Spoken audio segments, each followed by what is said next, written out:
twice as much money in dividends as they would normally have gotten because there was no tax, no corporate tax prior to the dividend payment. So you see where I'm going with this? And now let's tackle the problem that they're having with Social Security and Medicare. Well, can we tackle that after we have our moments of madness?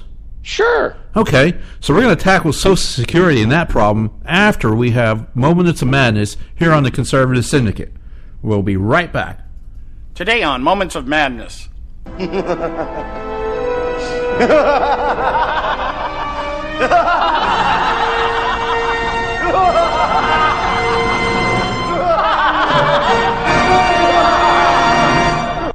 With the recent signing into law of Indiana Senate Bill 101, legislatively known as the Senate Enrolled Act, National Journal writer Ronald Breinstein best summed up the left's latest desperate attempt to ensure Obama's third term by proxy in 2016. The objective behind his summation is the left's need to retain at least a pen and a phone in the White House that can continue to circumvent the separation of powers should they not recapture Congress through fundraising, vote pandering, redistricting, and fraud.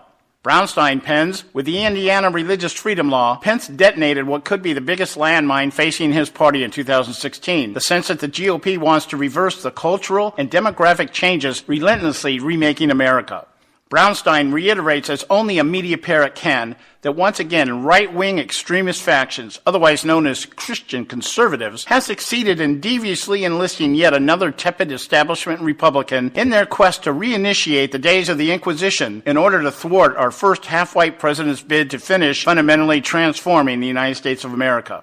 Using a 22-year-old federal law initially written by Democrat Senator Chuck Schumer and signed into law by Bill Clinton that was later diluted by the Supreme Court ruling in 1997 as an overreach into state sovereignty, several states have passed their own versions of the Religious Freedom and Restoration Act, which decrees people have a civil right to refuse to participate in activities that go against their own religious beliefs. Indiana has been the latest of 22 states to do this.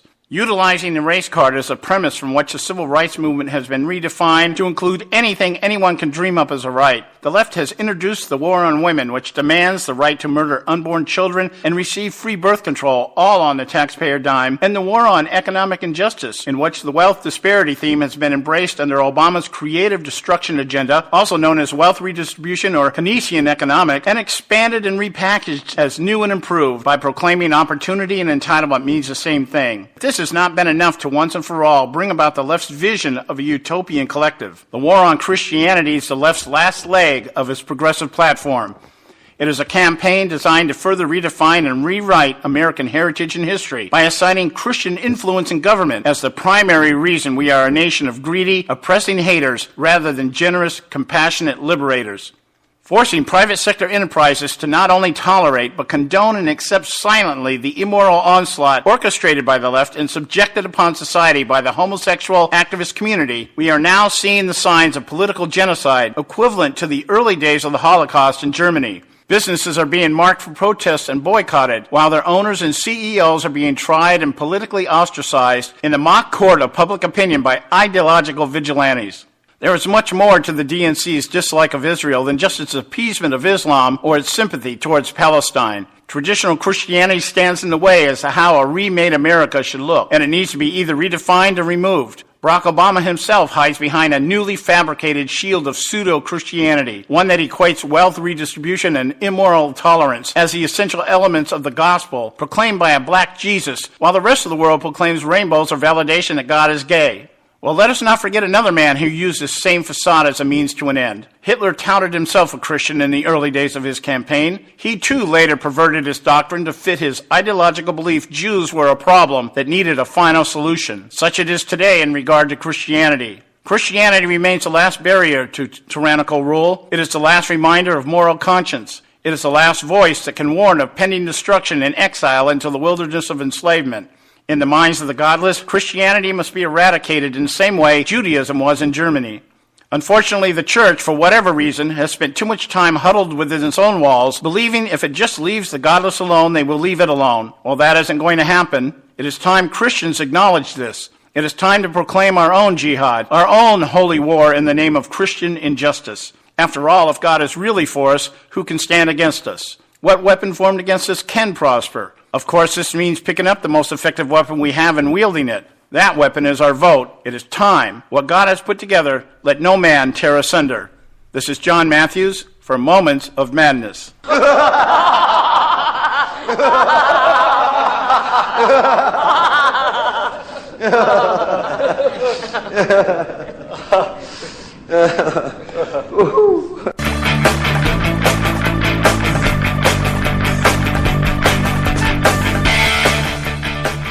All right, we're back from that Moments of Madness here on the Conservative Syndicate, and this is Joe Hakos with our regular contributor, Bob Cardosa from Robert Cardosa Live. And Bob, you were telling us how you were going to fix Social Security?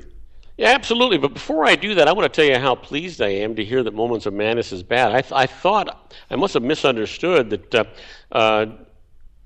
John was having a problem with that, and he was not going to be doing it anymore. I was really pleased to hear that we still had that. Yeah, well, it's just technique, I think, and we're invoking very bad things to happen when we're saying stuff is going well.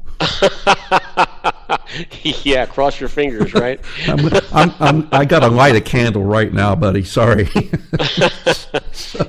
So listen, I want to talk a little bit about Social Security, Medicare. Mm-hmm.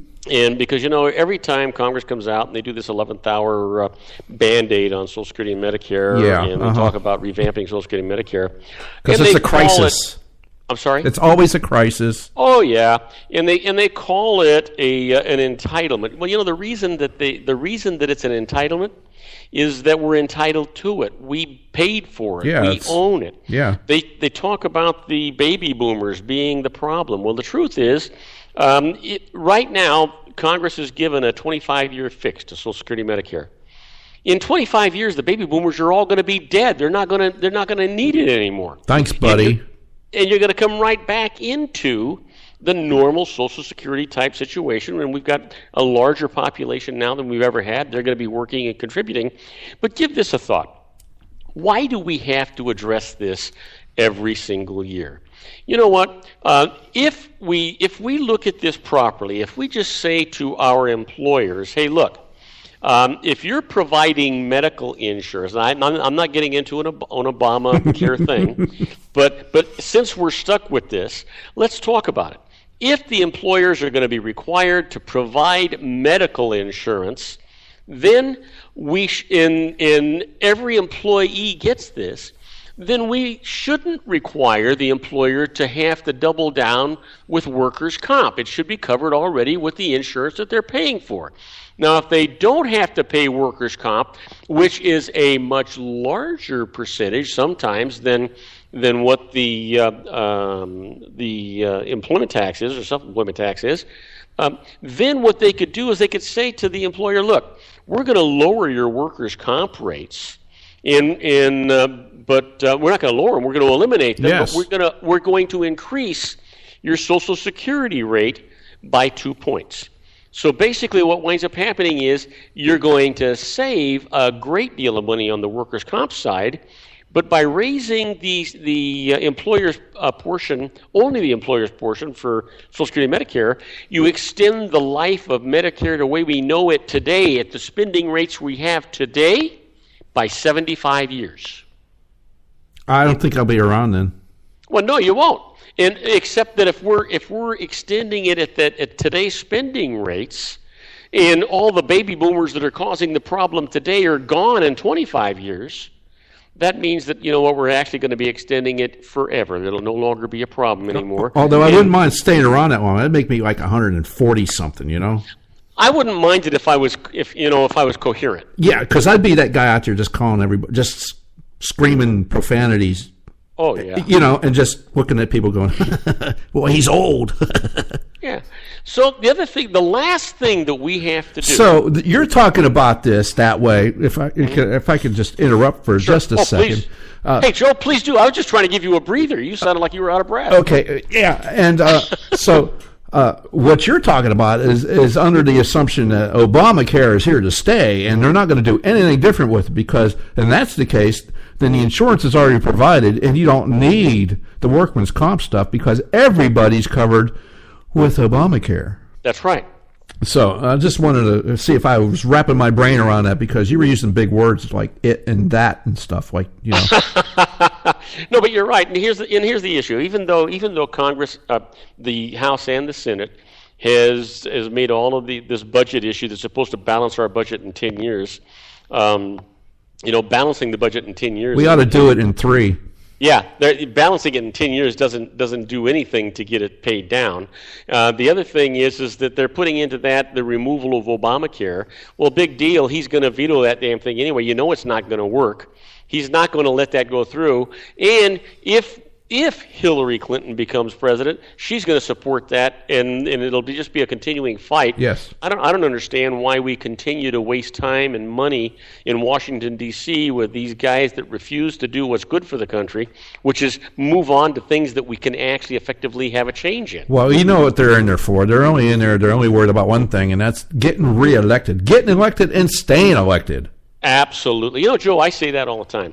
Congressmen only want 2 things out of life. They want to get elected, and they want to stay elected. Yeah. Now, and neither one of those has anything to do with representing the people that actually did elect them.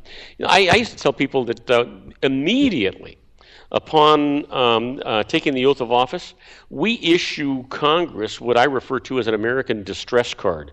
That's where Congress gets the credit and we get the bill. Yeah. Well, the thing is we could go ahead and elect new congressmen and senators, and we could change them. But you know what else we need to do? We need to change their staff. We need to change those guys, because those are really the guys that are up there staff-wise are the people. They're setting rules. They're the ones doing it. Hey, Joe, think about this for a minute. Congress worked 117 days. The congressmen themselves worked 117 days. That's part-time this year. Why are we paying them full-time to do a part-time job? I don't know. Maybe they should get $15 an hour. Yes. Yeah. Yeah, sure. If you want to be in Congress, maybe you should volunteer. Maybe you should volunteer that. Oh, that would be like public service. Yeah. Oh my goodness, there's a concept. And then, would you then be effective if you can't be bought? we know the answer to that one.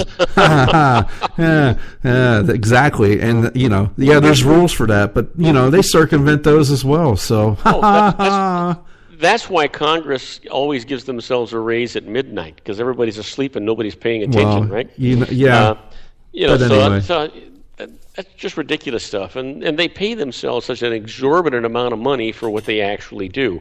Right now, I honestly, personally believe that Congress is harming this country more than they're helping it. These guys bickering amongst themselves, I don't care if they're conservatives or liberals or independents or whatever they are, they're bickering amongst themselves. They've all become obstructionists, and they refuse to look at what the common ground is to get something done that would be beneficial to the citizens of this country. Yeah, but that's not why they're there anymore. No. And that is the crux of the problem. But the same thing is we being people don't do anything about it. That's right. 2/3 of us stay home and don't bother to vote. Yeah, we're complacent. Well, yeah, most of the people are. And the only thing that's ever going to stop that, I believe, is one thing. Not a water shortage like you have in California. That's not going to stop it. A food shortage might. Yeah. Start getting people hungry, and they might wake up. Stop paying for their lobster with a little EBT card, they might wake up. Yeah, but talking about just using the water shortage as an example of legislation, Joe, for a minute. Yeah, I talked a little bit about that at the beginning of the first hour, but I wasn't near as serious as you're going to be. Well, yeah, probably not, because if you think about it, because it's the way legislation works. And here's the thing. Water shortages or droughts are cyclical. We have a drought about every 20 years, and it lasts anywhere from 4, 5 to 7 years. Now, we're 4 years into this last drought, but generally our droughts are about 20 years apart. Now, we know that we have these things. They've been existing, forever, and they're on record.